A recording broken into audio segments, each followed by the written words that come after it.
Why is sports put down in yeshiva?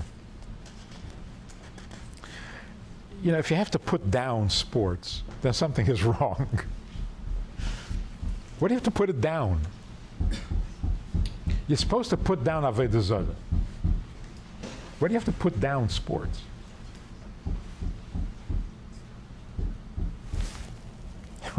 That's like saying, sports is not the Eibishter. What, nobody knows that? Sports is not a chiyuv d'oraisa. Nobody knows that? You don't have to put down sports. Sports is sports. That's all it is. You have to put it down. There's nothing wrong with it, and there's nothing important about it. It's just sports. If you start to make a religion out of it, then you have to put it down. Don't make a religion out of it.